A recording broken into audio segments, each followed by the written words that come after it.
U.S. indices look ready to go higher. Before we start, a quick word from our sponsor. This video is brought to you by XNS, the world's leading retail brokerage firm offering ultra-fast execution and no overnight fees. Look for a link in the description below.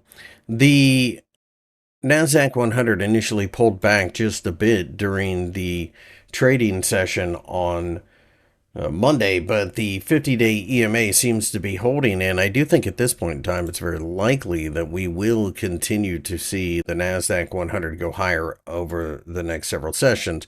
Really, at this point, though, the question then becomes whether or not the market can sustain this move and force a break above the 22,000 level.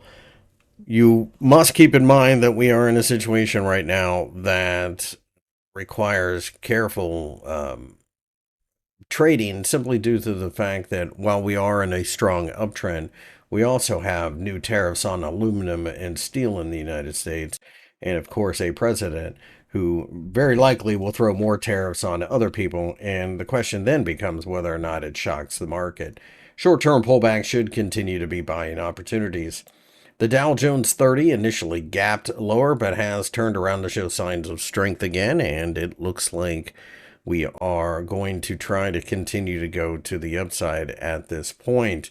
The 45,000 level is an area that we have been watching for some time. And with that in mind, if we could break above that level, I think you've got a real shot at the market breaking out for a much bigger move.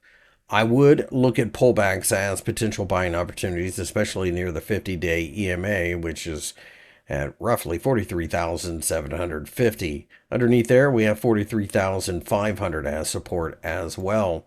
The S&P 500 initially fell in a gap lower, but bounced directly from the 50-day EMA, and it does look like the S&P 500 is likely to get a little bit of momentum here. If it can clear the 6150 level, then I think it truly takes off. I would not be a seller of this market, and any pullback at this point in time would have to be looked at through the prism of a potential buying opportunity going forward. My name is Christopher Lewis. I work for FXEmpire. If you enjoyed the video, give me a thumbs up and subscribe to the channel for more analysis.